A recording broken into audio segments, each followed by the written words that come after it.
Good evening, ladies and gentlemen, and welcome to a special edition of the Ambassadorial Wing. And I am your host, the Ambassador.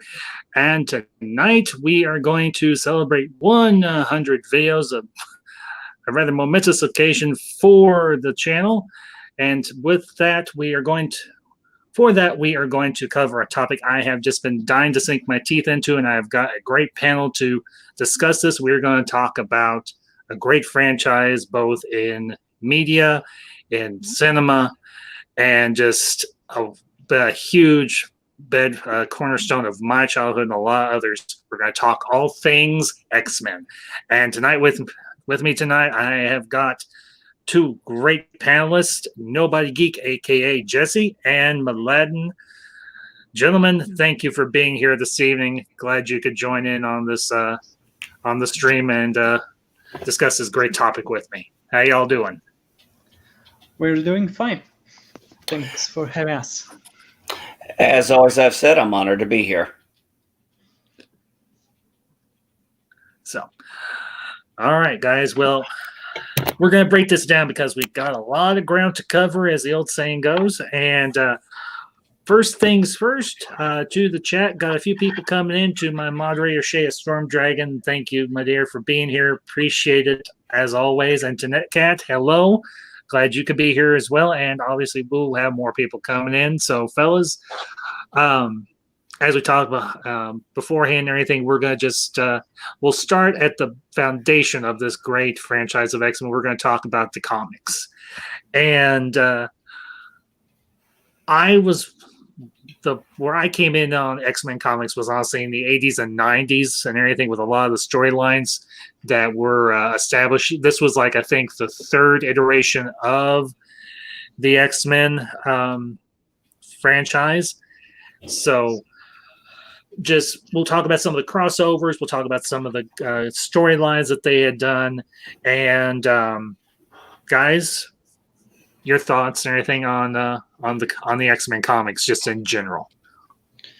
In general, in 2000s, I bought my first issue of not the very first issue of Ultimate X-Men, issue 12 of Ultimate X-Men and Spider-Man as well, because there are two comics in one package. So nice. So that's what I know about X-Men where it comes to my comic book knowledge. I haven't read a lot of X-Men comics from the 90s or 80s that are critically acclaimed stories, like Dark Phoenix or Days of Future Past. Oh, okay. Well, yeah, we can talk about some of the past stuff as well and everything. We don't have to focus on just one take, because honestly, X-Men comics and the cartoons and the movies that have been created from those storylines is one of those things that is just it's more or less been consistently good throughout all the years that the franchise has been around. Honestly, Jess, what about you? For me, it's when I think about X-Men comics, they were actually the only really superhero group comic book I was buying. I really didn't care for Avengers. I didn't care for the Justice League of America or really any of those. That was really the only group comic I was buying, and I was buying it during what I would consider the golden age of the X-Men, which was, other than Stan Lee, we had Jim Lee. This guy just wrote some magnificent and jaw-dropping stories, and I was fortunate enough to grow up in a time when you could buy a comic at a gas station. There were comic book stores around. Finding an X-Men comic was not hard. But yeah, as far as the franchise, I was thrilled because I was like a lot of people, early on. We got, you think sci-fi got gypped on techie crap. Look at those early superhero movies. Other than Batman and Superman, we could go off on the crap that came out before even X-Men, I don't remember which came out first, but it was either Blade or X-Men, and they were what really were the pioneers of the comic book franchise. And I think it always needs to be noted, they're the ones who really started this. So as you can tell, I'm a little passionate about this subject. Yeah, and I can understand that. For me personally, some of the great storylines that I absolutely love, when I really got into X-Men comics, was and I read everything. I read X-Men mainline, or the main story, the main group. I read Uncanny X-Men, Logan, Excalibur, X-Force, you name it, I read it. If it had X-Men, if it had an X on the cover that was the triple X, I read it. And so you missed New Mutants until it became X-Force, huh? Unfortunately, yeah, I did miss New Mutants, but I was able to actually go back and catch up on New Mutants because I had the opportunity. Unfortunately, I don't have any of my X-Men comics, so I'm kind of kicking myself for that one. The thing that I loved about the comics, in particular, we'll talk about just a couple of storylines, and Jess, you might know what I'm talking about. Two of my favorite crossovers, and there were a lot of them. One was Executioner's Song, and the other one was Fatal Attractions. Those were two outstandingly good and had long-reaching ramifications storylines. Because with Executioner's Song, you had this whole storyline.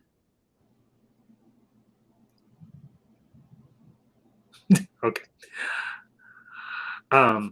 You had this very interesting storyline where you supposedly had Cable, who was had done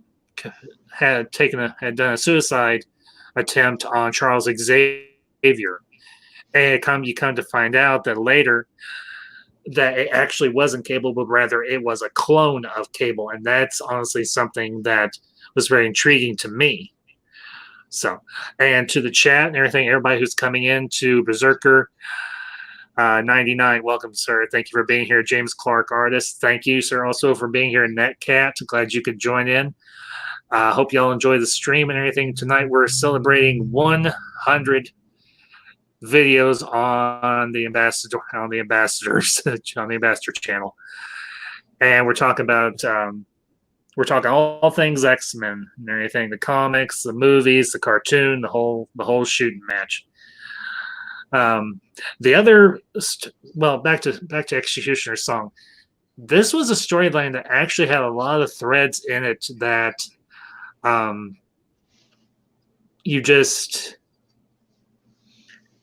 you were so amazed at how many different plot threads they pulled together to create this story, and how just family oriented the story was, because this deals with Scott and Jean, it deals with Xavier, it deals with obviously Cable, and it deals in some ways Apocalypse even. So just your thoughts on that.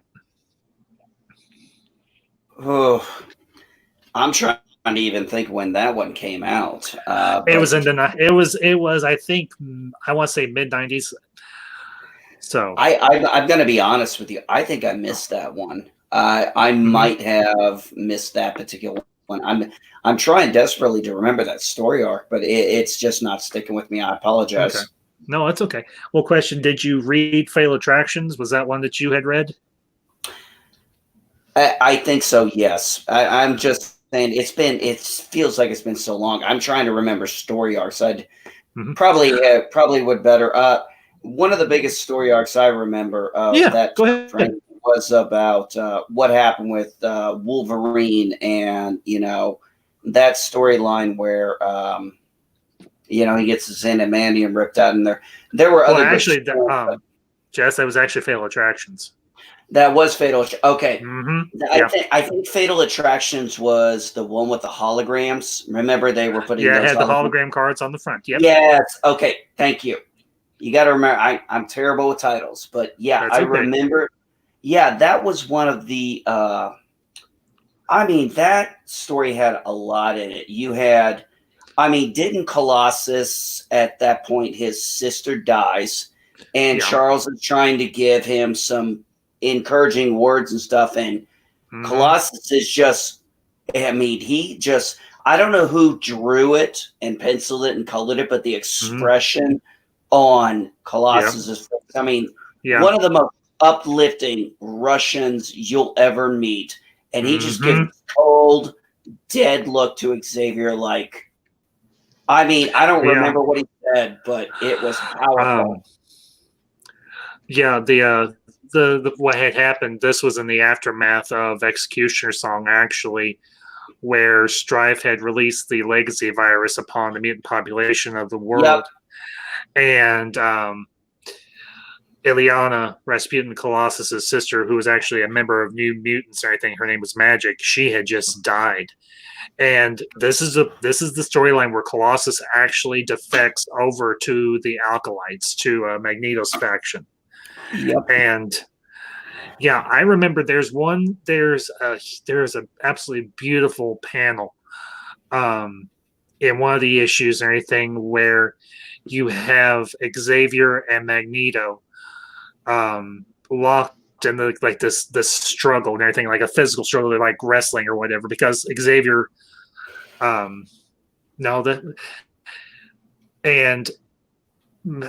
Xavier does this. Basically, he lobotomizes Magneto, wipes his brain clean, and that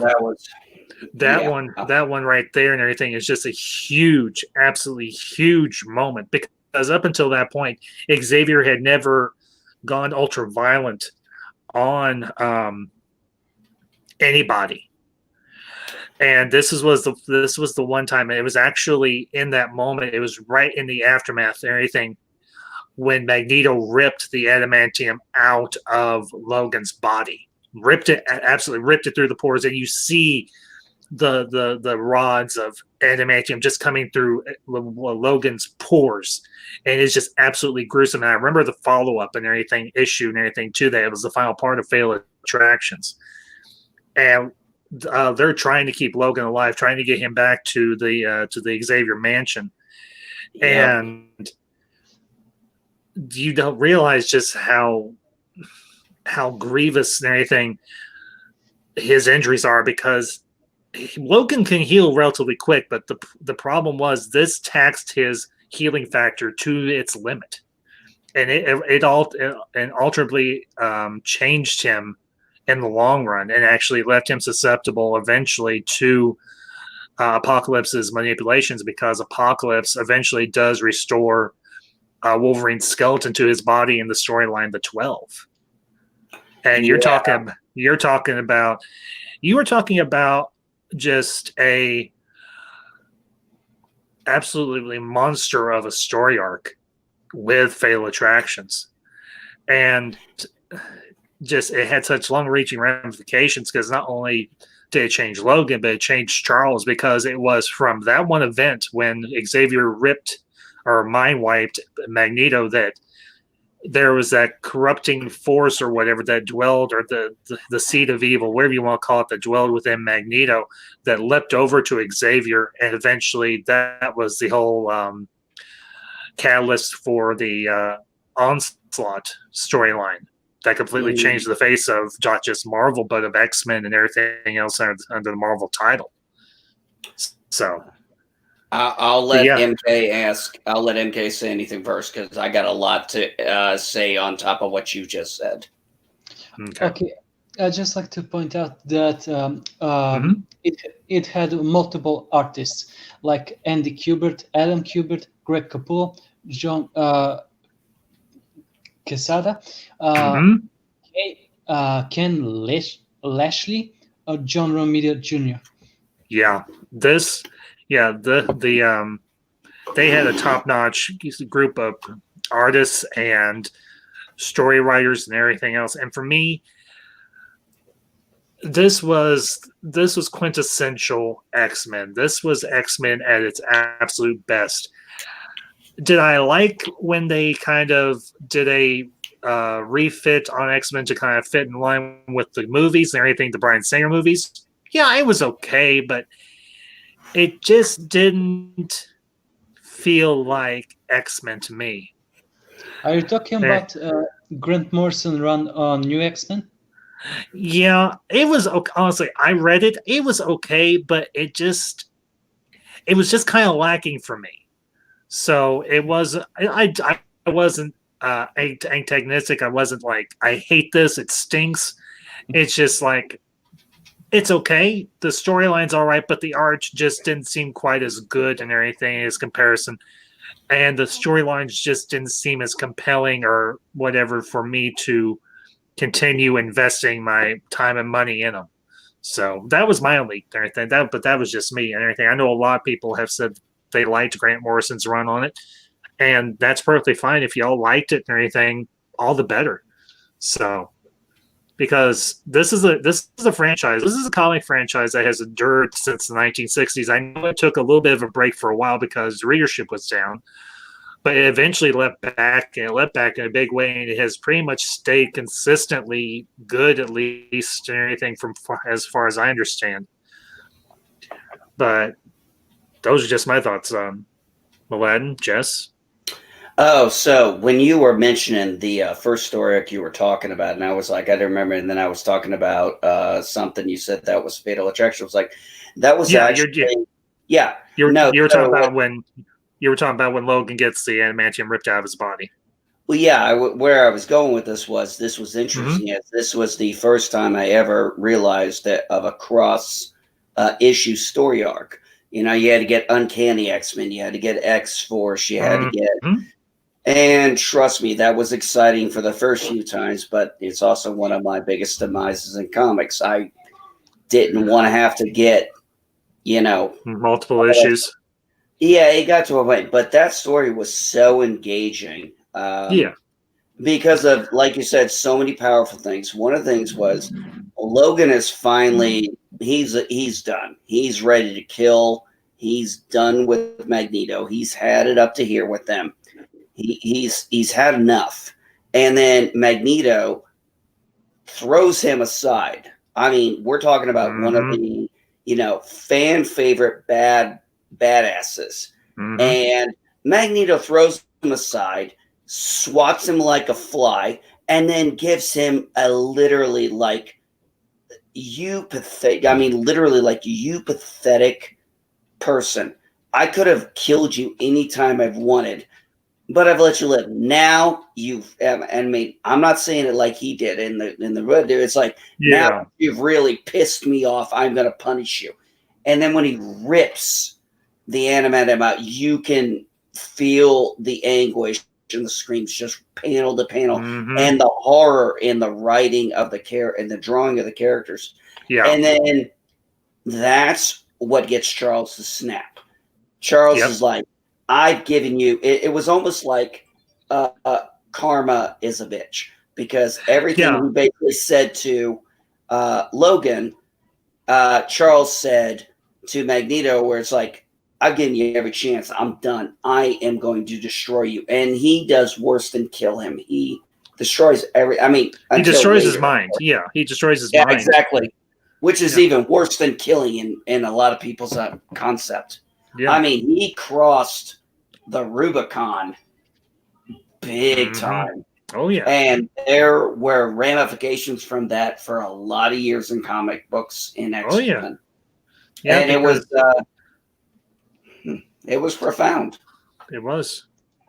Well, and one of the other storylines, and this is a great one, and I'm honestly kind of sad that it has not gotten a decent adaptation on film and everything. We've talked about the comics and everything, and we'll round up and everything. We'll go into the movies now. We'll round up with the cartoon and everything. The thing that kind of bummed me out was the fact we've never gotten a decent adaptation of the Phoenix and Dark Phoenix sagas on film. It's just I don't think it's possible. It is possible, but it's going to take someone with a lot of vision and a lot of time, because honestly, this is a very big but also very personal storyline, because it deals with Jean Grey. And unfortunately, we've had some good adaptation on-screen adaptations or performances of Jean Grey. I thought Famke Jensen and the other girl and everything from the newer movies. Oh, Sophie what's Turner? her name? Yeah, Sophia Turner. I thought they were actually pretty decent as Jean Grey. Were they perfect? No, but up until that point, they were the best live action adaptation of or performance of Jean Grey that we have gotten. But the other problem is they haven't had the opportunity to build the relationship between Scott and Jean. When you come into the first X-Men movie from Bryan Singer, Scott and Jean have already been together for a number of years, apparently. And honestly, when they announced X-Men was coming, the first X-Men movie was coming out, I was like, oh, thank God, somebody's finally doing an X-Men movie, and it actually looks like it's going to be decent. And I know there has been some issues with Bryan Singer in his personal life and his professional life. I get that. And I'm not trying to ignore it, but I just want to. I want to focus on the movies themselves, not on the side issues. Yes, focus on positive more than negative. Yeah. The movies, honestly, I think, except for Last Stand and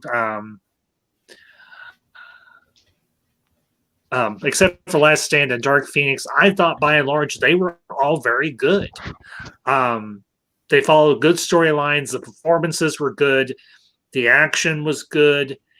And the interesting thing about Bryan Singer, you would not picture him as a comic book movie type of director. But here's the thing. He had just done a movie a few years before he started on X-Men called The Usual Suspects. If either one of you have ever heard of it, I imagine most everybody has. No, never heard of that movie. Never seen it. I have no idea what happened. Okay, all right. This was an ensemble movie in a lot of ways. And if you think of X-Men in that same mindset, X-Men is an ensemble movie as well. Because you've got several different characters, you've got a singular story arc, you've got a lot of moving pieces, and honestly, Singer balanced, I think, very well all of the characters, giving them all a good story arc, giving them all good time, a good screen presence, giving them good dialogue.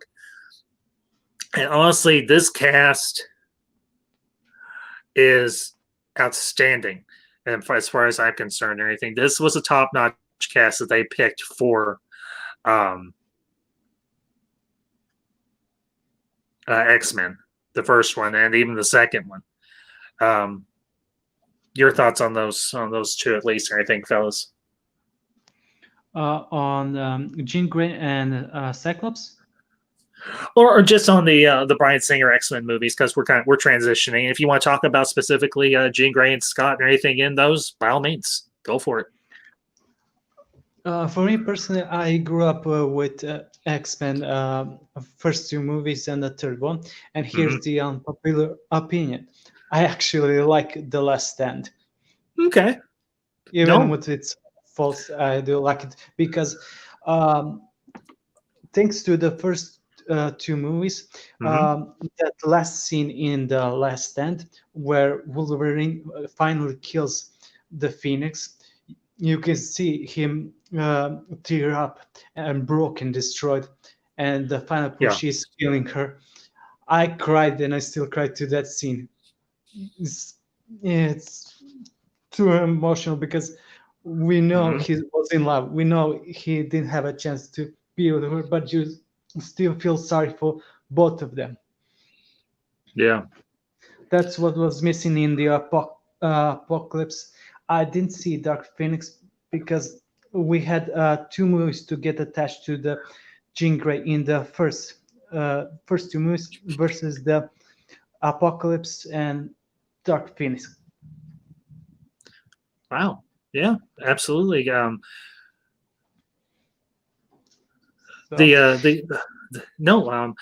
honestly, I'm not saying there aren't good parts to The Last Stand. There very much are good parts. The only problem The only problem I had with the third movie is the fact that they killed off so many main characters, and it really got in the beginning. Yeah, and it just felt like the deaths didn't seem satisfying, and they didn't seem to have weight to them and everything. It just felt like the director was wiping our characters or our favorite characters off the board, and that honestly kind of bothered. Well, it did bother me because it kind of breaks with X-Men canon and everything to a certain degree, because neither Xavier nor Scott or Cyclops ever actually die in the comics. Now, I think there was a point, I think in like the 60s or the 70s, where Xavier gets sick and everything, and the Shi'ar come to take care of him or take him off to their homeworld to cure him. But he's never killed. And neither is Scott. Scott leaves the team after the death of Jean and everything, and that's when he meets the clone of Jean, Madeline Pryor, where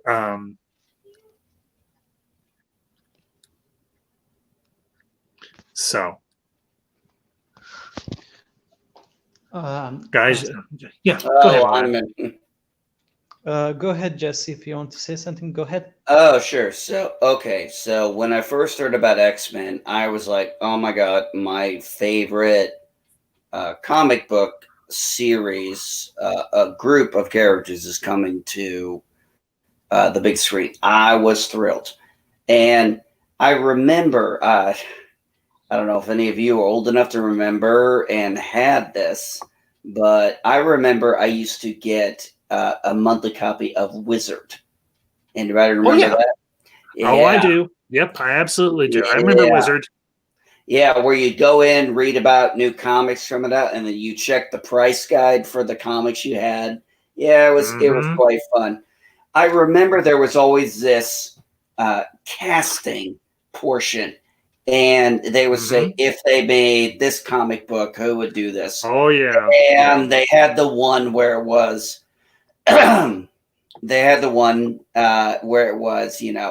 who would be right to play an X-Men character. And guess who they picked for Professor X? Patrick freaking Stewart. And we all agreed. I can't think of a single geek who didn't know when he was cast, didn't say, yes, you got it right. Yep. I was the same way. I was the exact same way because I watched TNG. I was a huge TNG fan. I loved Star Trek Next Generation.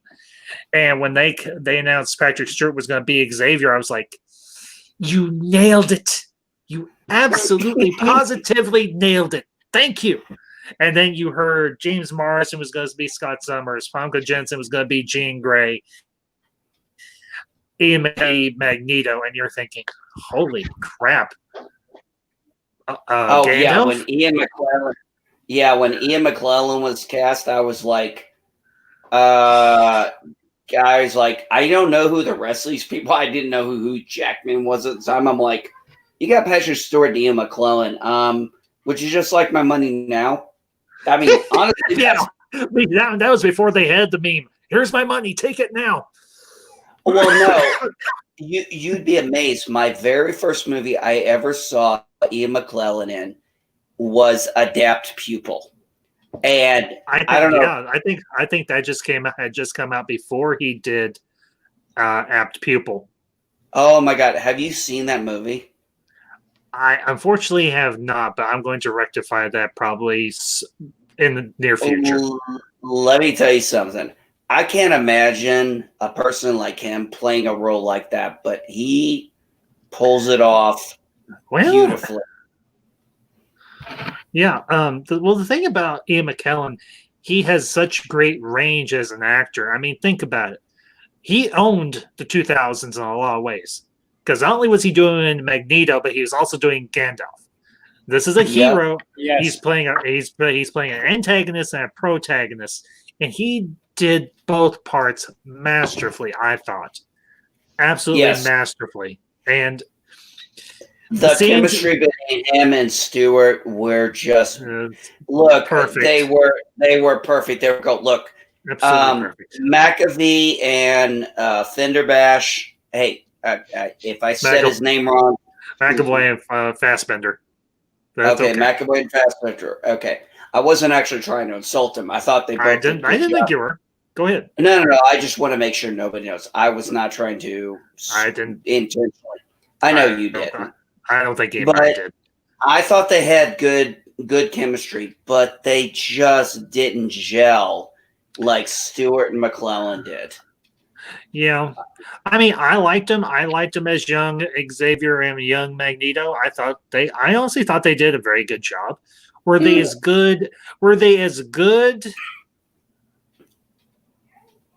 No. But that's okay. Were they as good as Stewart and McKellen?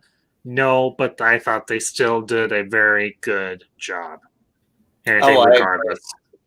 I agree, hands down. But yeah, the honestly, the thing that frustrates me about the movies, the X-Men movies in particular, is they've been hit and miss. You've got two really good ones and then a third one, and then you get the reboot with McAvoy.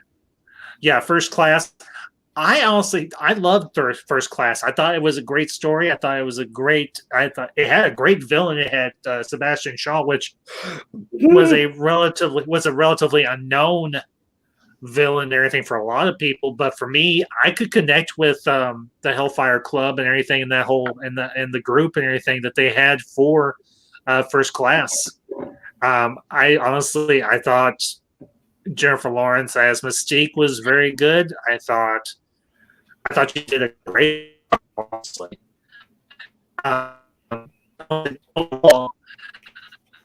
You got some feedback going there, buddy. Hmm? You got some feedback going. Yeah.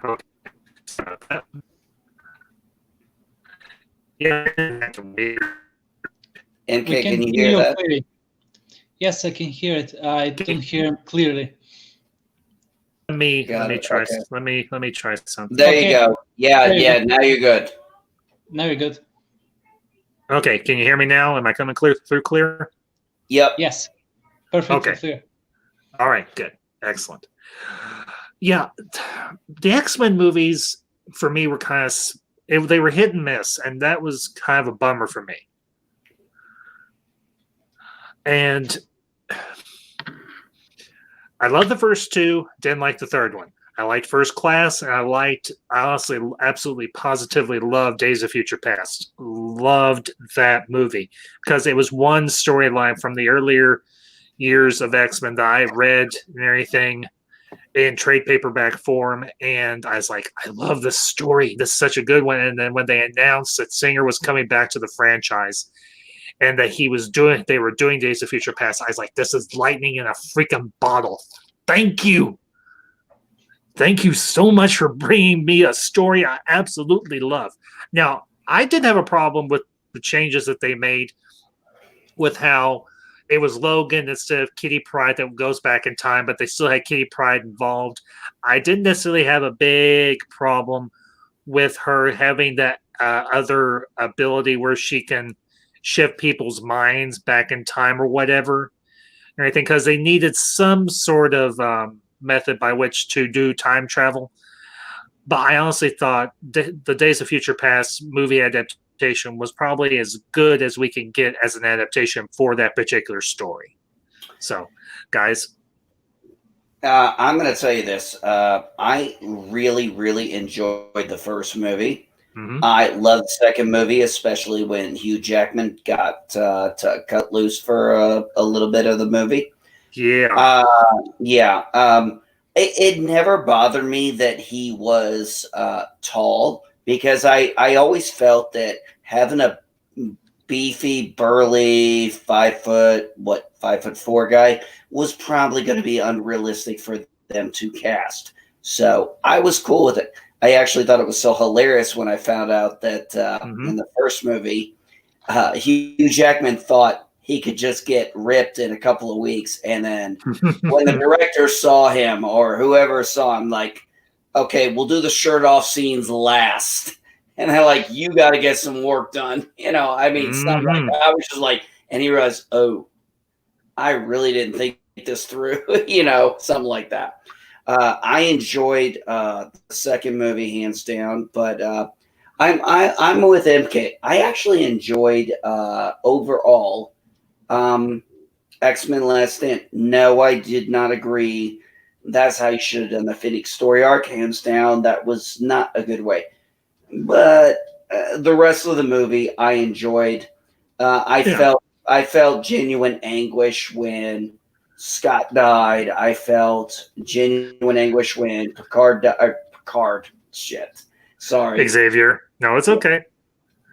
When Xavier died and just the way it happened.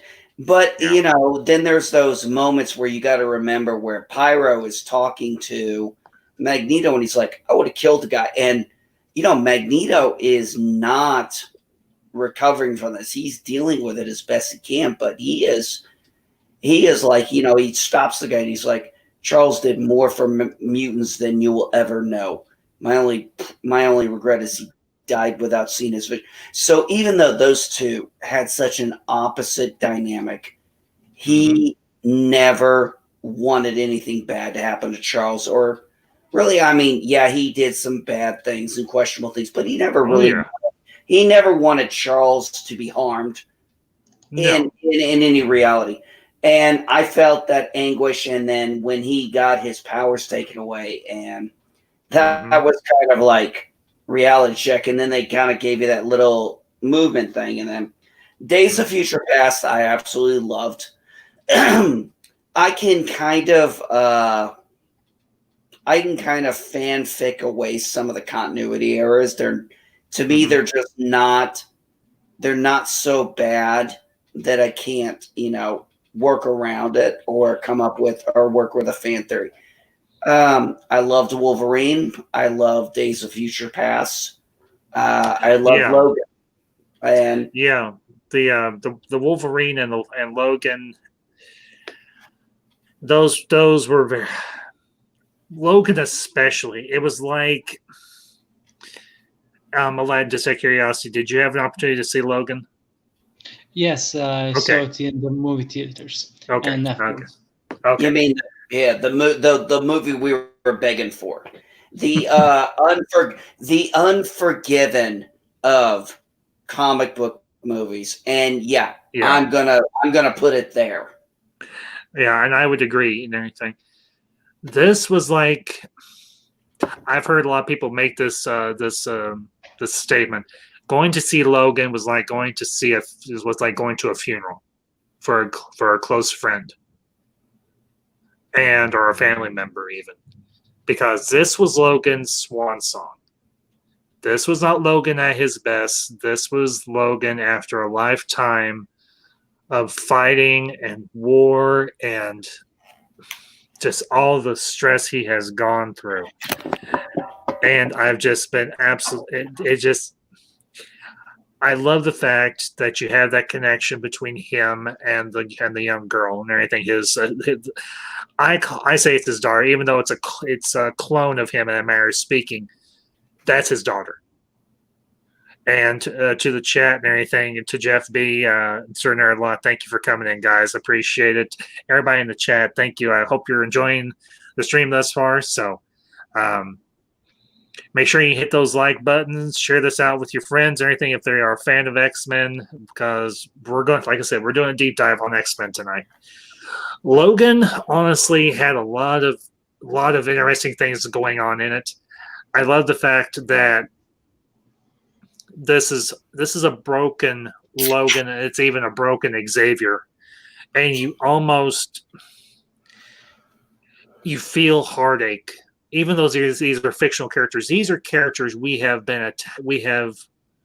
a part of our lives since like the late 90s, and here they are essentially at the end of their lives, and they're struggling to survive.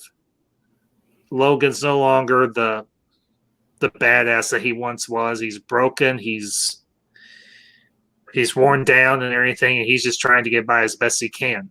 and trying to take care of Xavier as best as he can as well. And it's just, this movie has such weight and such heaviness to it that you feel everything that these guys are going through, absolutely everything. And that's due to their performance, but it's also due to the script, and it's due to the direction by James Mangold, because Mangold had actually done, unless I'm mistaken, he had done the Wolverine as well and everything. And this, yes, he did. Yes, he did. And for Jackman and Mangold to come back together for this last X-Men story, this last Logan story, it's breathtakingly beautiful, but it's honestly sometimes painful to watch. If you guys understand what I'm saying. Spotlight I do. Nerd a lot comment. Hold 1 second.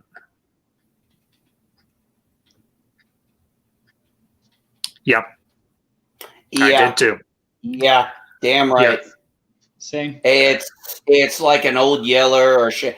Okay, hey, Ambassador, can I put my 2 cents in? Sure. Always. Oh my God. Let's talk about what Logan was. Okay, we had X-Men 1, 2, 3. We had X-Men Origins, Wolverine. I know a lot of people didn't like it. I did. I also liked it was okay. Hey, you know what? I don't apologize for what I like. That's all I care about. Nor should you. I loved First Class. I liked Days of Future Past. I thought if that was how they ended it, with Logan knowing Jean is alive, Scott's alive, and they're happy together, I was like, this is an ending. And he's also a professor. And you know that look between him and when he's looking at Xavier, and he's like, I got about how many years, and he's welcome back. Here's something nobody ever talked about. How did Logan know where he was in the 70s? Remember, he got shot in the head in the 80s. So at some point between the time he got his adamantium claws back, between Wolverine and Days of Future Past, somehow him and Xavier unlocked his memories. Otherwise, there was no way. So basically, Xavier is going to unlock his memories again. Now he has 2 sets of memories. The memories of everything prior, and now the memories of everything he's done since then, prior to his Days of Future Past experience. That's why you have that little back and forth where he's talking about, being a prize fighter and stuff. He may have been that in X-Men, but was he in that in Logan, or was this just Xavier remembering something that he was helping Logan put his mind back together? I've always kind of wondered about those little intricates, and I'm glad they weren't answered because they just offer intrigue. But Logan is, look what happens. Something happened. We're never given a full story, but it's basically Xavier had some kind of stroke. His power went off and killed certain X-Men. We don't know who. We just know it happened. He's considered a danger. Logan, I would imagine Logan was there. And Logan is like, and the government's like, we need to take him away. The X-Men are ready to fight, and Logan's like, nope. He's coming with me. We're getting the hell out of here. I'm not letting him die like this. No, it's not going to happen. Because probably Logan knew at this point his body was starting to fail. His healing process was starting to wear down, probably from counteracting the adamantium for the last 20-something years. Or, 30, 40 years or whatever. Yeah. So he's a broken guy, but you know what he's not? He's not necessarily lost. He knows his purpose. His purpose is, I'm taking care of Charles. Now he gets caught up in, it's kind of hard for Logan, of all people, to hide anywhere. You, like the guy said, we got a couple cholos chopped up. Except they got their arms cut, you know. And I was like, yeah, I'm sure that would make some news for the right people listening. And you know, the little girl who played Maria. yeah, she was fantastic. She was not a Mary. She was not a Mary Sue. She was not I'm the girl who's going to save everything. She was a scared, upset, frightened little girl who had to deal with Logan, which, let's be honest, ain't an easy freaking thing to do. Even Rogue had a hard time dealing with him. And they eventually trusted, and he went out and still did what he died what he did fighting. And I mean, when I saw in the hotel, in the casino hotel, and they were watching Shane, and they were not just watching Shane, they were watching the end of Shane. And I was like, okay, I now know they're both dead. I knew at that moment, Stewart's going to die and Jackman's going to die. And I was like, there's no question in my mind. Yeah. And it was like the most, I don't know if you could have subtly foreshadowed that any better, other than anybody who didn't know Shane would. But I caught it. So I had to, because Milan, your thoughts on Logan? Sorry, I was gonna mention some points that we didn't cover. I think in the first place, Emma Frost was completely wasted. I like the actress, but there's not much going for her. Also, unfortunately, yeah, I can understand where you're coming from on that one. She's kind of window dressing, and that's about it. They didn't use that character in the right way, honestly. So go ahead. Hey, let's be honest. She was the woman you put in front of the car, and that was all she was used for in that movie. Sorry. Yeah. No, it's sorry. But Milan, go ahead. Also, I would like to ask, was anybody else bothered that Mystique was, when she was in blue, her usual self, always naked? Why didn't she have clothes? Since I know that in cartoons she has one while she has, blue face and all. I find it odd. I think they were trying to keep some continuity from the original movies with Mystique and everything, because in the Singer movies and everything, that version of Mystique wasn't clothed either, except when she would shapeshift. I can't honestly give you an answer as to why they decided on that direction, unless Jesse knows and everything. I think they were just trying to do a different adaptation on the character. They kept her blue skinned, but they camouflaged the parts that would be obviously offensive or would give this movie a different rating and everything. So, but I'm not entirely sure why they went that direction. But aside from that, go ahead, Jess. Oh, if I had to guess, and I mean, I don't know the answer to this, I would guess it was a plan to kind of show how their special effects makeup was done. It was kind of a way of showing off, hey, we've got a completely naked person here, but now they are fully covered and properly. I think it might have been more of a special effect thing. And maybe to kind of go with her character as she wanted to be, and at least in the movies we saw, the first three, she was a very liberated, like, I do what I want, I do how I want. So it makes sense maybe if she viewed clothes like a form of, like maybe Roman slavery was, where they, gave them the most basic thing to wear.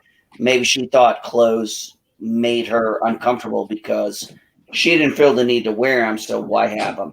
I mean, I could be spitballing here, but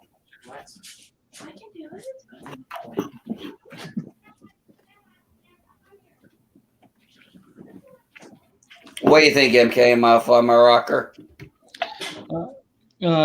No, I don't think you're far off the rocker. Um, that makes sense, but we still will never know the actual answer why they did that. But it does make sense for the practical effects to show up Yeah. in the movies. Okay, so let's move on to Logan. My thoughts on Logan. Overall, I thought it was a great swan song for both Xavier and Logan, but I wish Logan fought what's his name, Sabretooth, instead Hmm. of no, basically another version of him. So that's my only gripe with the movie. Yeah, and I can also I could see that as well. I could see that too. The only reason why it didn't bother me and feel like a cop out is it seemed to fit the narrative of the movie. And that's the only reason why I won't call it a cheap shot, like I've said about certain other things. Mhm. Star Trek Picard. What about it? I haven't seen it. I have no intention of seeing it. So- No, buddy, trust me. So.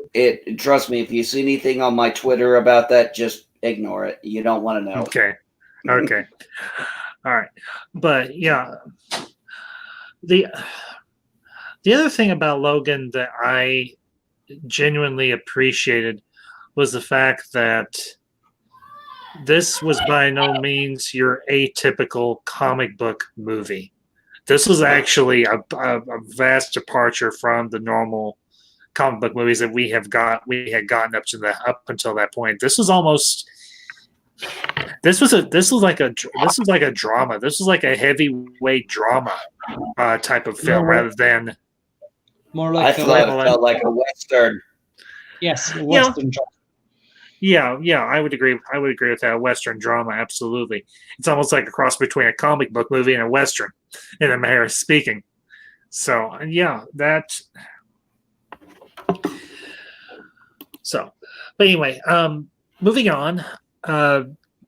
We didn't really talk all the. I know we touched upon it briefly and everything with Days of Future Past, but this particular film was, I think, honestly, if you want to end the franchise right there with Days of Future Past and not go any further, this was the ideal way to end the franchise if they had done it rather than doing Apocalypse, which I didn't have a big beef with and everything. I loved Apocalypse.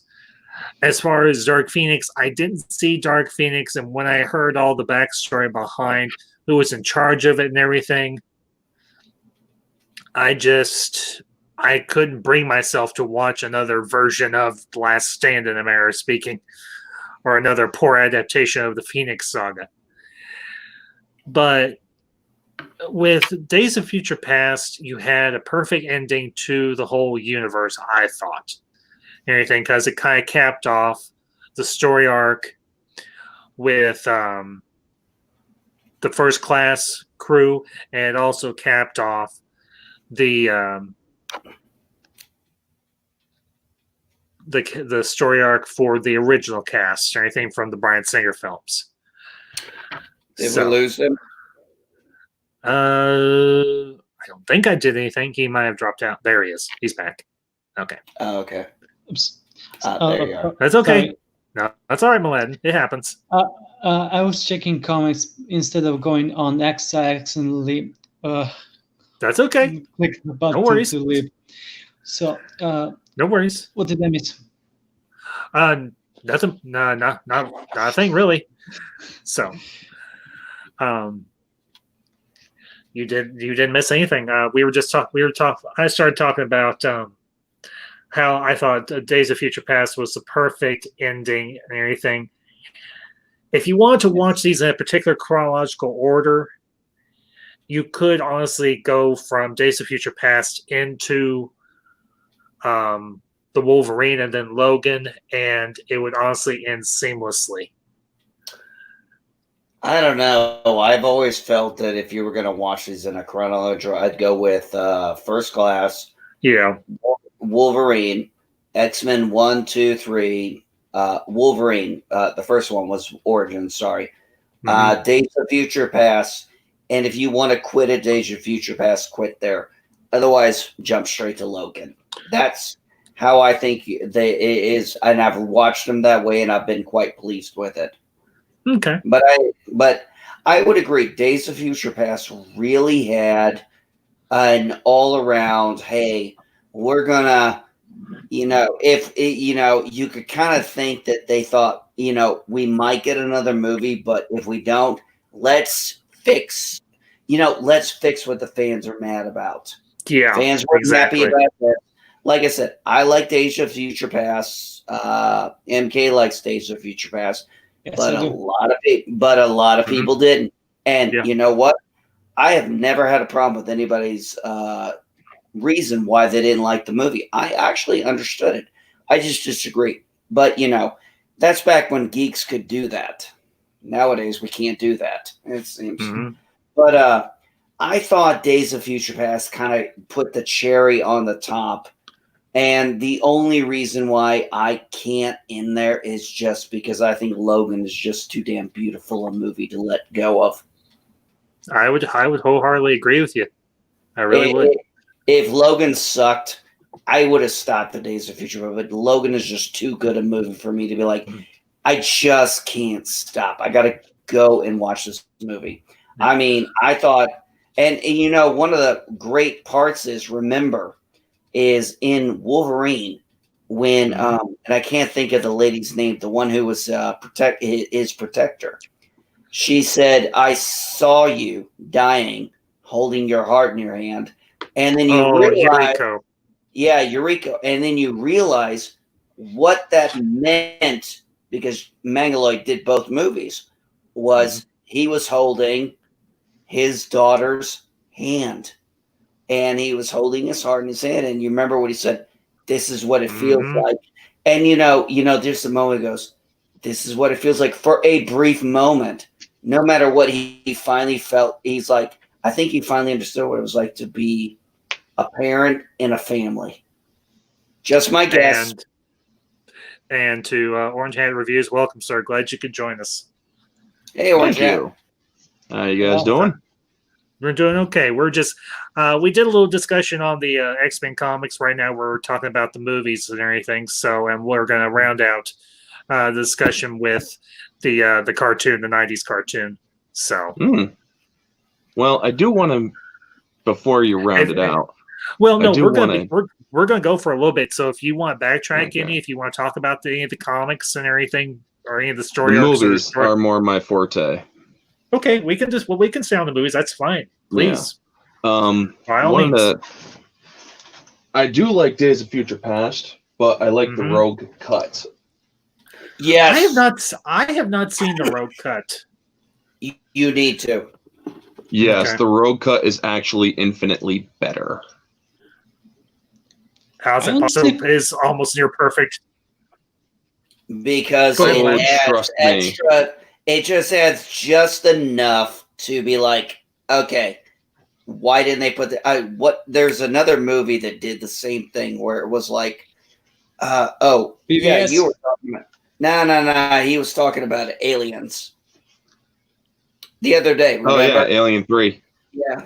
No, not Alien 3, Aliens, where Ambassador was talking to you, they were talking about the cuts that, the theatrical cut and then the original cut. And it's like the original the theatrical was, or sorry, the director's cut, whatever they want to call it, was infinitely better. Road cut is infinitely better, just for those little extra pieces. Okay. Also, the Wolverine movie, the one that takes place in Japan. Yeah. The Unleashed director, or the Unleashed edition, is also makes it better too. I didn't even know they had done an alternate version. I have the Wolverine on, I think it's Blu-ray, but I didn't know they had done an alternate cut. Orange Go Hat, ahead. are you sure you're not talking about the video game? Because I never heard of Unleashed Cut. It does have, or they call it the extended edition, or the Unleashed extended edition. Probably for the Unleashed. Wolverine. extended edition. I have not seen that one. Fortunately, the extended edition. Also, I'd like to touch upon Days of Future Past. I think I prefer the theatrical cut over the Rogue One, but I probably need to rewatch both versions again.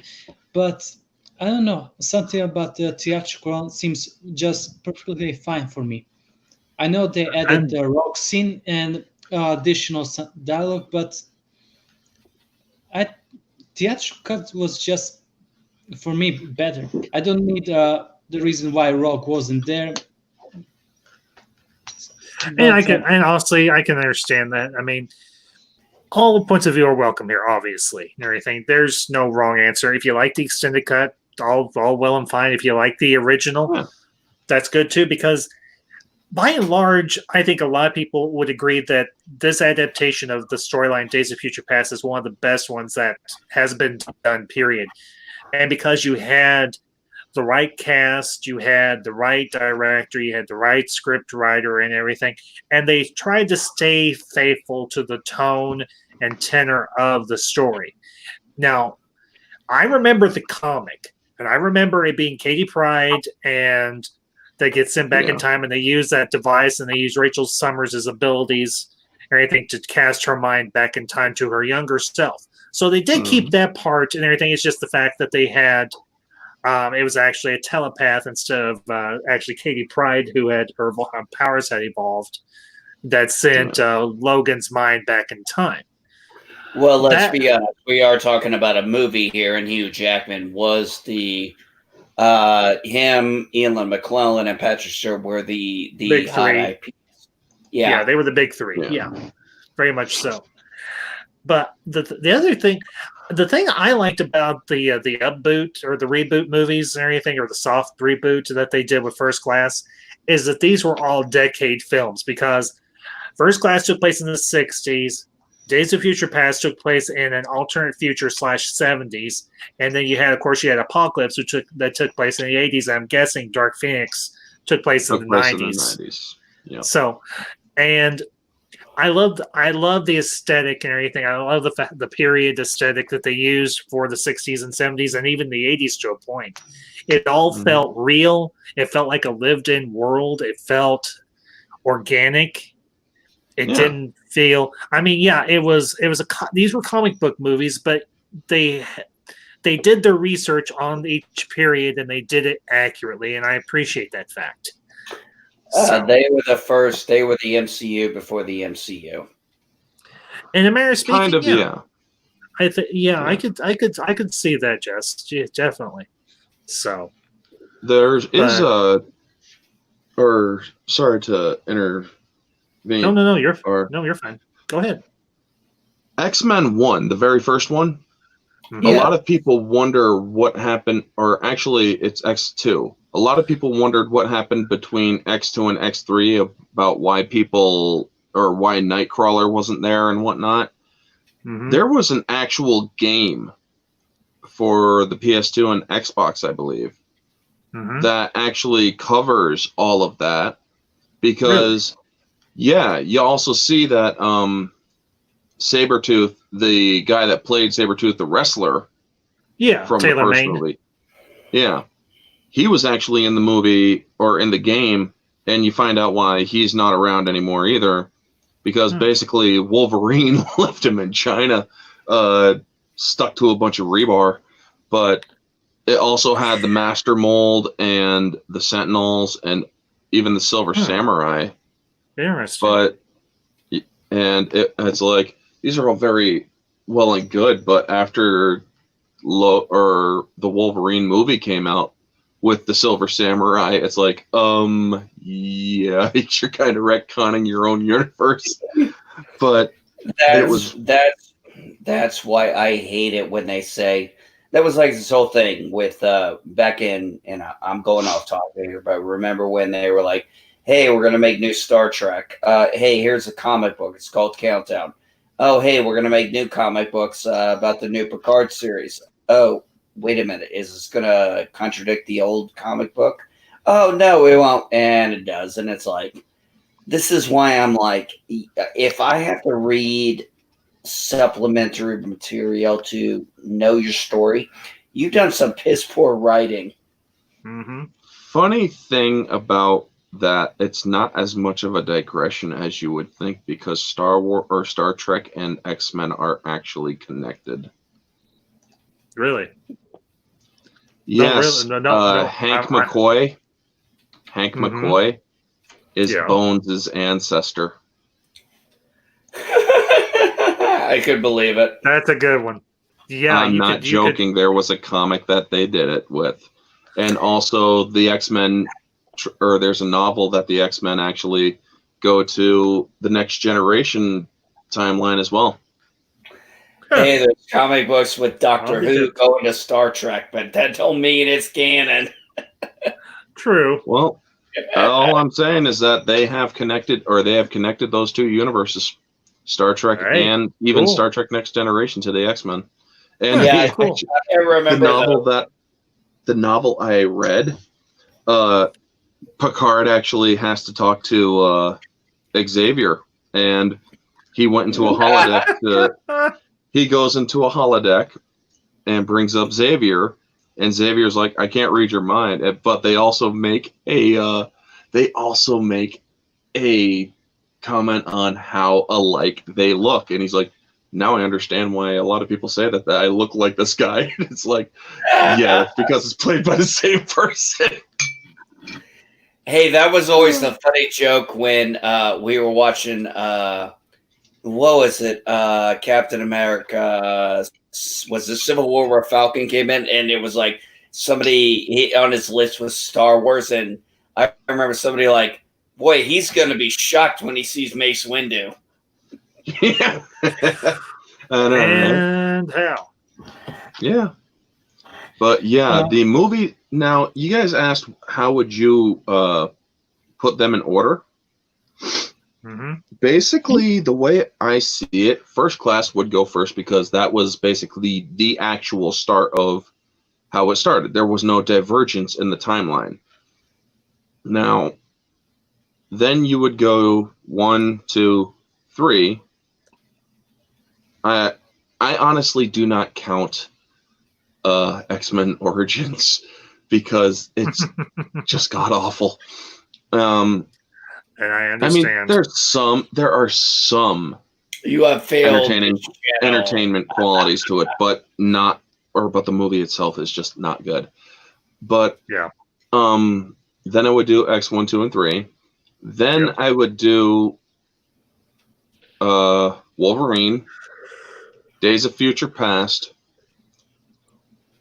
Logan, not Logan, but Days of Future Past. Then I would do the Wolverine, Apocalypse.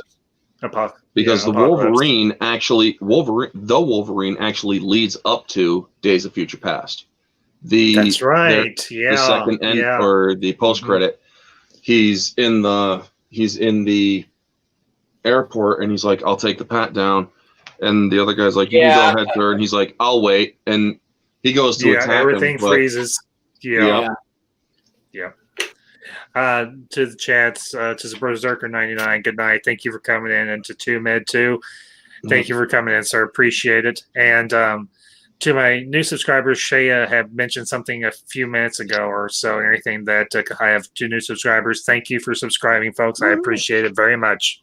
So yeah, baby. Nice. Yeah. So, but go ahead, Mladen.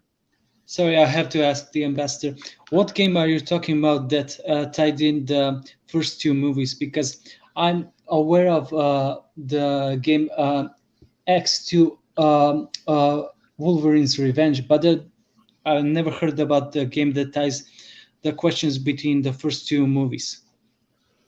That was actually Orange Hat, not me. Yeah, that was actually me making a mistake. I meant to say it connects X2 and X3 because it explains why Nightcrawler disappears and a couple other things too. Why there's such a huge or Multiple Man. He was actually caught by the X-Men when he was put on that mobile prison and whatnot. Now, how does a guy who can make multiple versus himself get captured? That one's seriously. You get knocked out. That is. Oh no, I'm you sorry. You knock out the main. Jamie, you're talking about the name of Multiple Man. It's Jamie Madrox. Yep, James Madrox. James Madrox, yeah. And who was actually a member. Who was actually a member of X Factor, the government-run version of X Factor. So, if I remember correctly, him and Havoc were actually close friends. I think they were actually, because Havoc went nuts after Jamie Madrox was killed. Yeah, I remember that. Because Madrox died of the legacy virus in the comics. Now, I got a question. Did anybody, this is offside, but did anybody jump ship from X-Men to X Factor when you realized all the original X-Men were now X Factor? Because I sure as hell did. I wasn't reading comics at the time because that took place, I think, in the 80s or the 70s or so. No, or the early 80s. Yeah, the 80s, man. I'm not that old. Okay. Well, if it happened before I started reading comics and everything, because, well, I was born in 78, and I didn't start reading comics till 84, 85-ish is when I really started reading comics, and I started reading X-Men comics and everything, like Die Hard. So I never really noticed. I think they had changed the X Factor over to the new team and everything by that point, so that was news to me, honestly.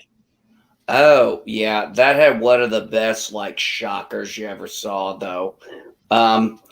When Angel Warrens Weathington III became Archangel, it was in the Fourth Horseman of the Apocalypse. It was what just happened? I thought this guy committed suicide. And it was, it was powerful. It was the 90s. I mean, you didn't talk about this stuff back then. Well, that was the thing that was good about X-Men. It dealt with subject matter that wasn't the norm. Because if you really think about it, whether it's the comics or the cartoon or the movies, X-Men dealt with very heavy subject matter and everything. And that was one of the points that Jim Lee and was it Jack Kirby that created the X-Men? I know Stan Lee was involved, but I can't remember if Kirby was too. Kirby. Kirby? Okay, I thought so. Because if you think about the original X-Men comic and everything, it started in the 1960s. And what was the big thing going on back then in the 1960s? Civil rights. Civil rights and desegregation and all that stuff. And you'd be ironic to hear today for my homeschooling. I was teaching my kids about the Underground Railroad prior to the Civil War. And I actually had to break it up to tomorrow because the subject was just too big, too much information for me to be like, I can't do this in an hour. I've got to break this up. Yeah. But you the power behind the message. My thoughts on how they'll be brought into the MCU, it's going to take place because, like they said, these are your mommy brought them too. You can have them. I don't want. Oops, I lost my land again. They will not bring them in. They said there was no plans to bring them in until 5 years later. Yeah.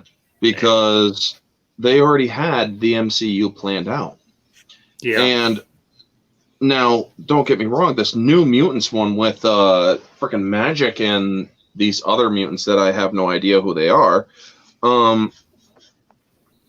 I only know Magic because I played a game back in 2012 to 2016 that had her involved in it. And I know that she's Colossus's sister. Yeah. And she's literally like the Queen of Hell as well. Yeah. And she's also an avatar of the Phoenix Force. Yep. Or one of the many avatars of the Phoenix Force. I mean, a lot of people don't realize that Emma Frost, Cyclops, Colossus, and Magic, as well as Namor, were all avatars of the Phoenix Force. Hell, I believe even Wolverine was an avatar at one point. But yeah, there are a lot of people who were avatars of the Phoenix Force. But going back to the question at hand, I think that they will bring it in subtly. They'll do slow intros, basically. They'll introduce them kind of like post credits, maybe. Yeah, maybe. They'll do the whole post credit thing, where because somebody actually did a rumor for Endgame how there was going to be a post credit scene where these guys are beating up on somebody, and then they look down the alleyway and you just see these 3 claws come into shot. Ooh. And you hear the snicket sound that they say, the shing and whatnot. And it's like, that I don't think they're going to do that, especially because they've already said that, or this was during a time where Fox hasn't gotten or was not gotten a hold of yet. But I would like to know, or I'm wondering how they would do it, because you have Wanda and Pietro, or Piotr, as it's supposed to be, already in the universe. So it's going to be hard to get those two, or to sell those two as mutants, because they're not mutants. They're enhanced. Well, yeah. Well, here's my theory on this, and this is obviously just a theory. If and when a New Mutants is ever brought out or anything, and I imagine it'll be brought out sometime this year, because honestly, I'm looking forward to whenever New Mutants does come out, because I've seen the trailers, I've heard everything about it. I know it's been delayed and everything, but I don't care. I still want to see it. This is a story I am interested in. This is a movie I'm interested in. But here's my theory on how they could potentially bring the mutants in. One is they could do it with Wanda Maximoff, with WandaVision. Mm-hmm. Because think about her reality-altering abilities. She can cross realities. Oh, yeah. She can manipulate probability and all that stuff. So she could potentially somehow or another say, maybe inadvertently, let there be mutants or something, and all the mutants are brought in from an alternate reality.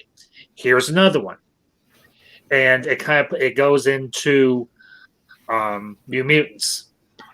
What if the only way they can get out of that institution or whatever is for Ileana or Magic to open a portal into the MCU proper, or MCU Prime universe, and they all escape that way. And then it's her doing that somehow breaks down the barriers in between realities or whatever, and that allows more mutants to come in over time. Possible. I don't know. That's just two theories and everything that I have. Another theory is they're going to do it through Doctor Strange too. Then that's a possibility as well, because it's titled Doctor Strange in the Multiverse of Madness. That's a possibility as well. So the way I see it, go ahead, Orange. The WandaVision. If I am observing this right, this is basically her having a psychotic break. Oh, thank God I'm not the only one who thought that. Because that's what I've heard too. It just seems weird, because we all know that Vision is dead and completely gone.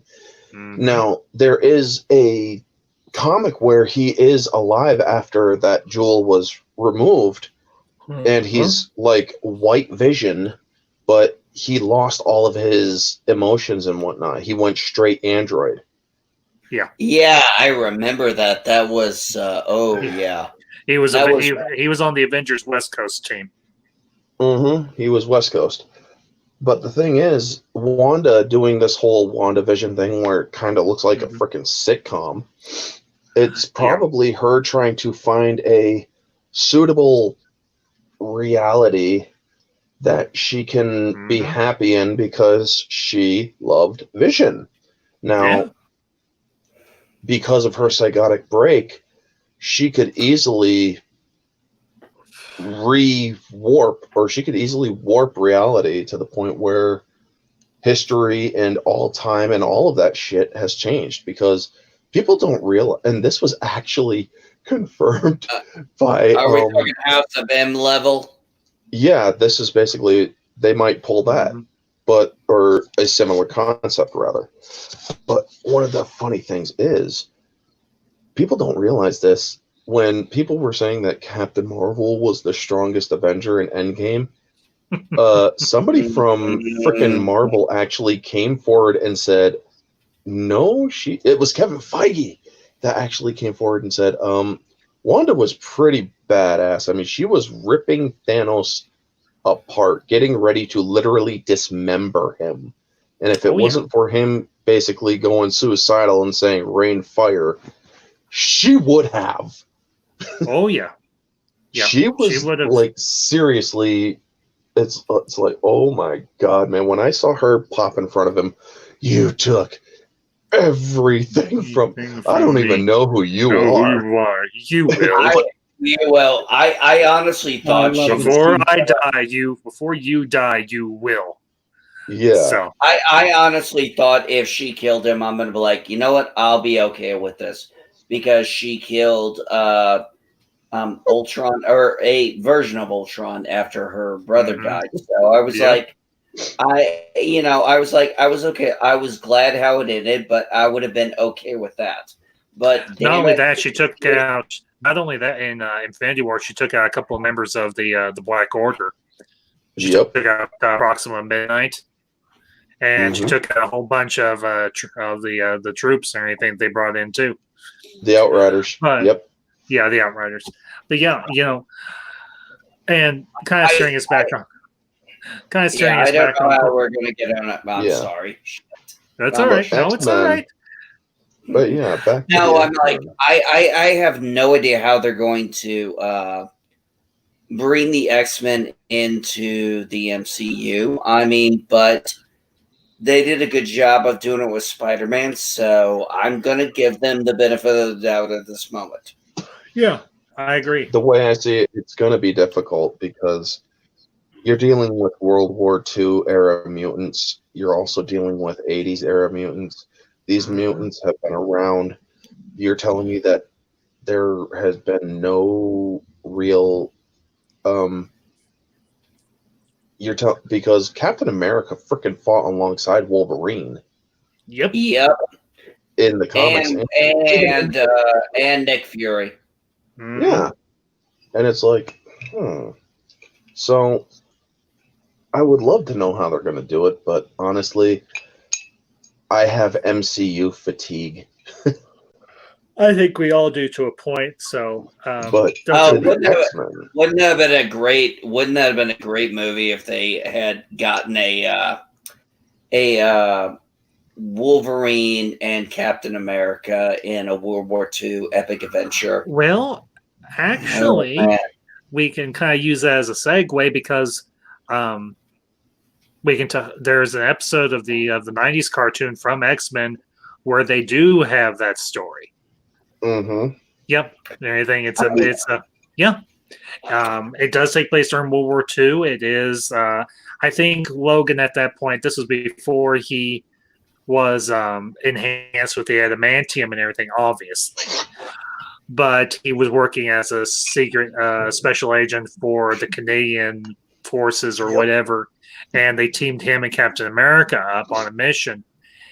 And I love the fact that they did a lot of interesting little obscure stories in the cartoon, the '90s Oh yeah, cartoon they did specifically. crossovers. And honestly, I don't know anything. I'm guessing y'all did watch the '90s cartoon, but I did. For me, that was when they said, again, everybody by this point knows I'm a major geek. Na, na, na, na, na, na, na. Yeah. Yeah. But when they announced that the X-Men cartoon was coming out in the 90s, I was like, I'm reading the comics, and I get a cartoon. My life is awesome. I mean, if you actually have Disney Plus, they actually have the X-Men cartoon. Actually, I Yes, do. they do. And I am. When I discovered that they had X-Men on there, I'm like, yes. The only Life is problem good. is it's not in order. What? Now you're glad. Actually, that's pretty much in order. They Yeah, well, then now they you're fixed it. I glad might that you actually bought go and watch it now. Yeah, it's in order. They got the seasons in order. So They, Oh, good. Okay, it's then I'll good. actually watch them. yeah, I'm at it's, the it's- episode. so It's a good thing Disney bought Fox.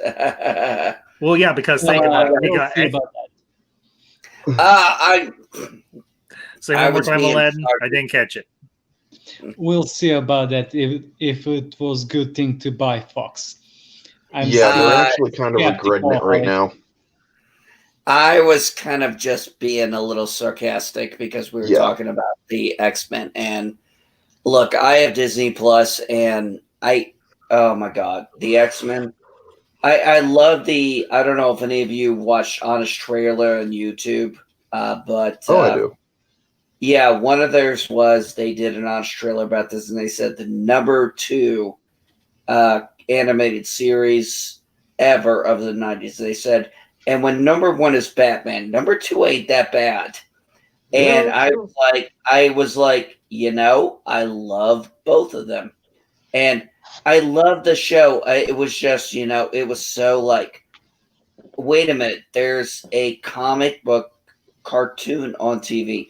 I mean, we got the only X-Men we ever got was, and I don't know if any of you have ever seen it, but it was a one time, and it's been Pride of the Pride. Pride of the X-Men. You know what I'm talking about. I have never seen it, but I've heard of it. I have heard of it.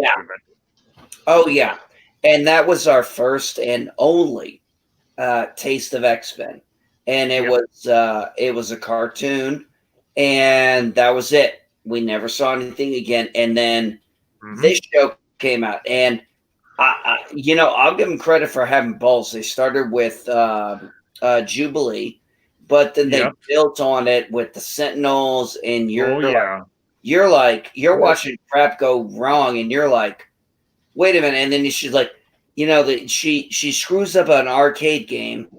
For those of you who don't know, in the 90s, we used to go to arcades to play. Well, arcades are actually making a comeback. Oh, yeah. Gotta hope so. Yeah, they are. There's actually there's a place in a mold in my hometown and everything that's got a place. I just hope to heck the shutdown doesn't hurt them, because I so want to go back there. I went there once and everything, but yeah, I remember exactly what you're talking about. They're like, she melted an arcade game. She blew the mother up.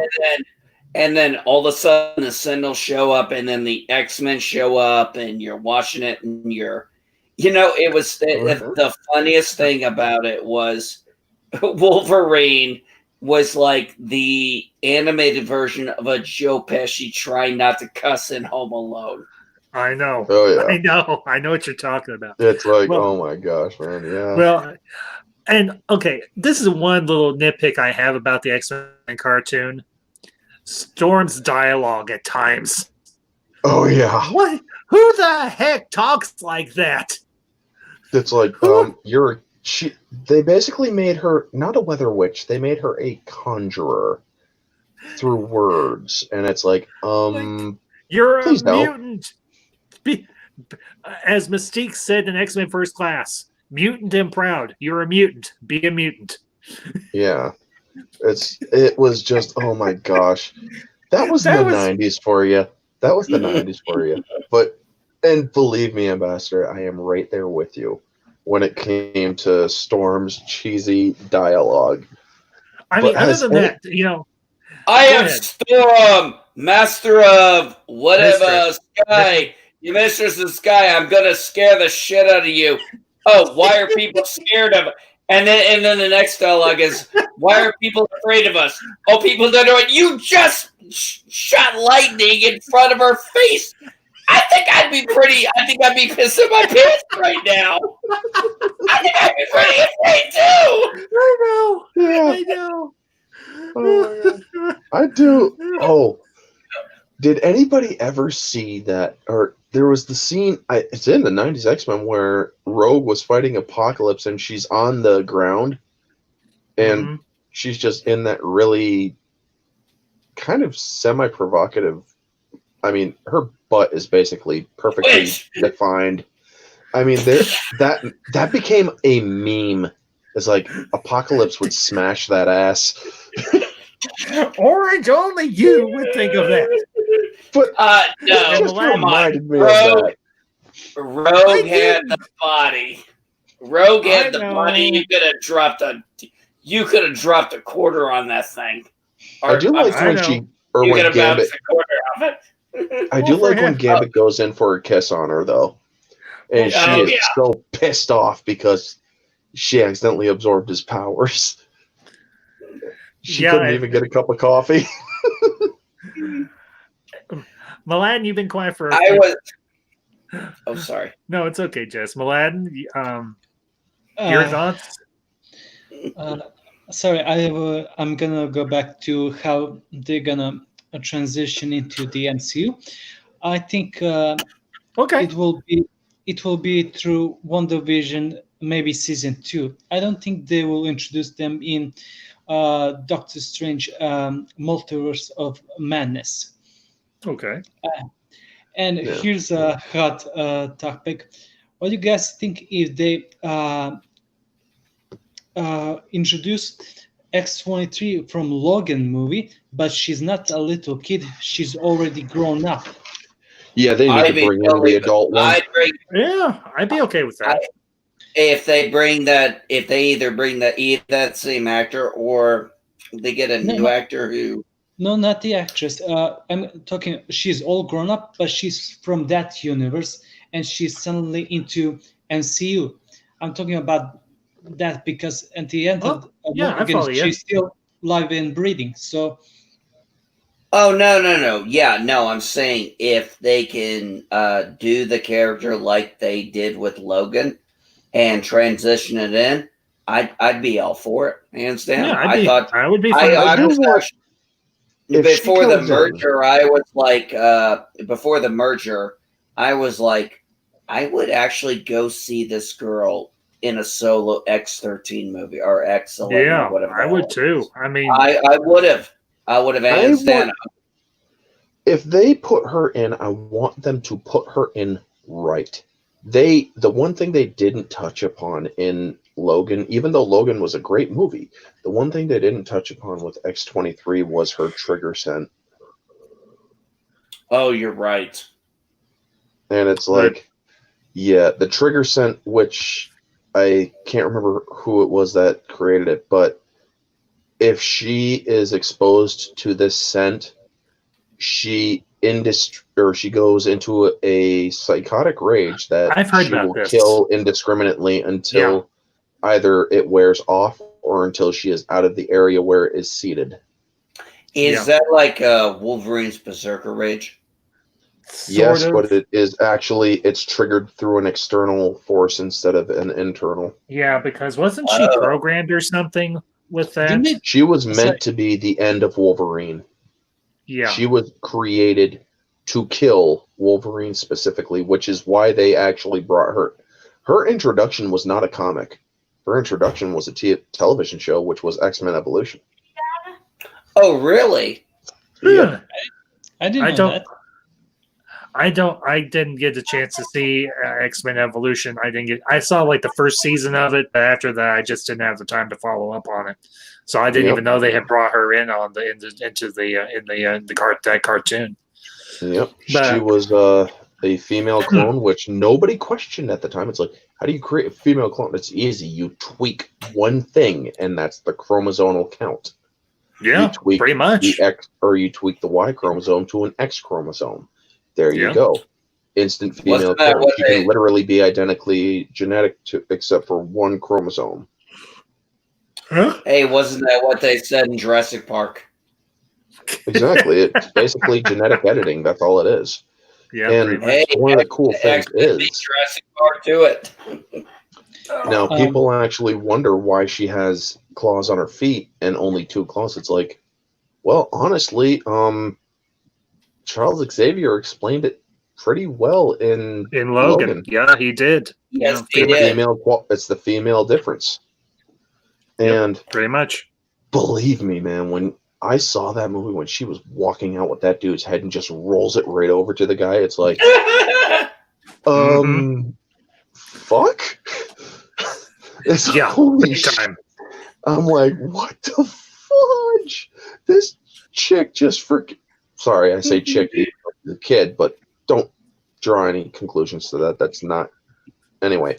Orange, you're good, man. You're good. Yeah, it's like, oh my god, it's like she's carrying that thing nonchalantly and just rolls it over to the guy. It's like, yeah, you guys gotta run. She's got real. She's a real alpha. Just like Logan. Just like Logan. He's an alpha. Exactly. Oh, but that last scene with the 2 of them together actually getting the team up. That was just epic. He's going berserker, she's going berserker, and they are just in sync. And I'm like, this is the culmination. This is why I cannot stop at Days of Future Past, because this was just like, this is everything I've wanted in a Wolverine movie right here, right now, and I'll be damned if I'm ever gonna chalk it. I mean, just the way they fought. I mean, the jumping. I mean, they're sinking. They're animal. And you're like, well, how'd they think? Well, they have animal pheromones. They were probably in sync because they are natural predators. And it was just awesome. The thing is, Hugh Jackman actually said he would not do Logan unless he got to go, or unless he got to bring out the Berserk Rage. Yeah. He wanted to show them the true ferocity of Wolverine. Now, even in the uncut version or the extreme version of the Wolverine movie, he's still actually held back in many ways because of the content of that, or of the plot of that movie where he's being suppressed. But you still do get a sense that he can go, or that he can go that far. But it's like, we have never seen him truly go berserk. And in that movie, oh, wow, did we see it. And it's like, wow. I'm going to say right now, one of my, I'm sorry, Ambassador, can I say one thing real quick? Yeah. Okay, when Logan finally gets done with his berserker and he's talking with that whatever doctor, and Logan's like, I think I killed your father. And he just says, no. Yeah, I might have killed your father. He's like, Logan doesn't care. And the guy's like, probably. And then finally, while they're yapping back and forth, Logan finally pops him. I'm like, yes! I literally was in the theater and I was like, yes! And I literally had to sit back down, and my wife and kids were like, what the hell? Sit down, calm down. What the hell? You're embarrassing us. Yeah. But the truly amazing thing about the 90s cartoon, kind of segueing back to that, this honestly dealt with a lot of heavy themes for a cartoon. I mean, you think about it, by and large, cartoons are thought as kids stuff, but this dealt with some heavy subject material. It dealt with death, in particular, in the 2-part pilot, The Night of the Sentinels, with Morph getting killed, and then him being brought back by Mr. Sinister. You've got the whole wedding of Cyclops and Jean, and then that absolutely massive 4-part Beyond Good and Evil that deals with Apocalypse and all the X-Men and everything, and Magneto and everybody else just teaming up to take out Apocalypse. That was an amazing story arc right there. I mean, I went out and I got it on VHS when VHS was still a thing, because that was just one story arc that I absolutely positively had to have in my possession because Apocalypse was my all-time favorite villain. Marvel, X-Men, don't matter. I loved Apocalypse. Anytime he was on screen or in a comic, I bought it. I loved the origin story that they did for Apocalypse or anything. I think it was in the late 90s or so. But the cartoon, it amazed me how deep they went because we honestly got our best adaptation of the Phoenix saga, both Phoenix and Dark Phoenix, in that cartoon. Mm-hmm. I mean, it had yes. It had the weight, it had the gravitas, it had the emotion. It all blended so well. And the people who animated it, the actors who did the voices, they absolutely brought it for that line of episodes. And I think honestly that was about as true an adaptation of the Phoenix Saga as we're going to get. You want to hear something interesting? I remember when this comic, not the comic, sorry, when the show was on during the week, and cartoon commercials would come up, and I remember I was watching the end of the Phoenix Saga on X-Men, and there was this when the credits were rolling, there was this the voice actor for Jean Grey was talking, and all of a sudden she started flipping out and turning into the Dark Phoenix. And I, as a little kid, as like 12, 13 years old, I was like, what the hell just happened? What did I just hear? And I was like, I got to be back here next week. And that's when they started the Dark Phoenix saga. And I mean, I remember that commercial or not commercial, but just that voice at the end of the credit was like, we're about to tell one of the integral stories of X-Men, and we want you to get your butt back here.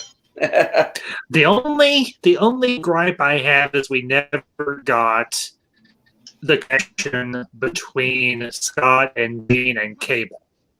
That was my only gripe. We never got the connection between those three characters, and that kind of bummed me out to a point. But I guess there's only so much you can tell on a cartoon. Everything, if that was something if that was something they had to cut, I understand. Now I know that when he did come in, you're right that there was no interaction between the three, but when he does come back and he's getting information on the X-Men, they go Cyclops. He's like, I already know about him and Jean Grey too. He basically dismisses his own computer system because he knows about them because obviously they're his parents, and whatnot. But I do wish that they had actually put in a little bit of a dynamic between the kids or between parents and child. Yeah, I agree. Oh, and there was another one, everything that dealt with Cable and Bishop. It was called, I think, Time Bandits or something, or Lost in Time, something like that. It was a time travel story, and it dealt with some sort of virus. I think it was their adaptation onto the Legacy virus to a certain point. But they were able to blend Apocalypse into it because at the end of the first part, the X-Men all get wiped out by Apocalypse. Yep. But in the second part, Cable comes in, and what ends up happening is that Logan gets infected with the virus, and from his genes, from his blood and everything, they're able to extract a serum. Yep. So because of his healing factor. Yeah, because of his healing factor, his accelerated healing factor. We lost Chess. Now, this virus was also being used by Creed's son. Victor Creed's son, who was a huge mutant hater. He was actually infecting humans, trying to blame it on mutants. Yep, I remember that because I think it was Graydon Creed was his name. He was Victor. He was actually Mystique and Sabretooth's son, if I remember correctly. I don't know who the mother was, but I do remember that they gave him desserts because they dropped him into the area where his father was, and his dad's like, time for us to have some father-son time. And it's like, oh dear God, he's going to kill his own kid. Yep. Hey, Ambassador, I gotta call it a night. It's 10 till 10, and I gotta Mhm. get some sleep. I So, understand. Great We're probably good going. night. Y'all have a good one. I was gonna try and stay for the full 2 hours, but Well, I we're gotta probably get some going. rest. We're probably gonna wrap up here in a few minutes, Jess. So that's okay. Thank you for being on tonight. I appreciate it. Hope you enjoyed yourself. I'm glad you Nice came. meeting I you, by the way. did. I did. Nice meeting you. Nice seeing you, Orange Hat. Nice seeing you, MK. Ambassador, take care. Good night. Good night. Good night. There is one character I did want to touch on before we do wrap Sure. up. Sure. The one character who actually was one of my favorite villains when I was growing up with Marvel, and that is the amalgamation of Magneto and Yeah. Xavier, which is the Onslaught. Yeah, And I I'm actually like, touched upon this. I touched upon that and everything at the beginning of the stream, but yeah, we can. I think he's a good wrap up point because he was like the sort of If be I- all end all for Marvel for a while. oh yeah, he was. I mean, now he's a totally different character. I think it's like Mhm. different people that can bring him in, but it's like Yeah. no, this Onslaught was two of the most powerful mutants amalgamed mind. And Mhm. I believe when frickin' Juggernaut came across him, he frickin' Yeah. knocked him halfway across the frickin' globe. I mean, Yep. Pretty America, much. and he just frickin' launches frickin' Juggernaut, and he basically knocks down the frickin' Eiffel Tower. Yeah, actually, it's in New York because I Yeah. remember that comic because he lands somewhere in New York and everything, and Jean Grey's out shopping or whatever, and they bring him back to the mansion and everything, and they're like, yeah, Onslaught, he's what they call an Omega level mutant or an Omega Mhm. level villain, and what they did with that character, going all the way back to Fatal Attractions, the Fatal Attractions storyline, and just kind of weaving him in there and everything, saying that it was a corrupt part of Magneto's mind that leapt into Xavier's and just kind of latched itself on there and slowly corrupted him over time, and then eventually overtook him. Yeah, Onslaught was he was an absolute beast and everything of a character. I mean, it took literally every hero, practically every hero, to defeat him. Oh yeah. And you have the final panel and everything at the end of the last part of the Onslaught saga, and it's Apocalypse, and there's Franklin Richards and Uatu the Watcher, all talking and everything, and Uatu's like, I wouldn't count your chickens before they hatch, Apocalypse, because I have a feeling that there's going to be an era of heroes reborn. And of course, that's when they start bringing in, they start rebooting the Marvel universe. So, yeah. I mean, I would love to see Apocalypse and Onslaught go at it. Oh, that wouldn't even be a contest. Onslaught would whip him. Mm-hmm. I mean, even though Apocalypse is the first mutant, I mean, his name literally translates into the first one. And Sabanur. Yeah. Yeah. And it's like, I wonder who the second one was. They should really touch. That is one thing. Actually, there is I used to collect the cards, the comic book cards back in the day, and there was a character named Celine who was like a vampiric type of mutant, and she was supposedly second. She was the second oldest mutant in the world. So interesting. So she was the second mutant. I think she was the second. I think she was the second oldest, next to Apocalypse. Yeah. And then of course you've got Nathaniel Essex, aka Mr. Sinister, and then of course Wolverine and everything. That's your kind of your hierarchy of the oldest mutants in the world. Is the High Evolutionary a mutant? Cosmic being. He's a cosmic being. Okay. Cosmic being. Yeah. Also, a lot of people continue to say this, but it's like, there's a lot of people that ask what class mutant is Juggernaut, and I'm like, he's not a mutant. No, he's not a mutant. And that's the one. Well, he's a mystical creature. a mystical character because he uses the Cytoric. Yeah, Cytoric. Everything. So, yeah. Well, guys, I think we're going to wrap it up here. I appreciate y'all being on tonight and everything, Malad, Jesse, and everything. I appreciate y'all coming on, celebrating 100 videos. And congratulations! Congratulations, and thanks for coming on.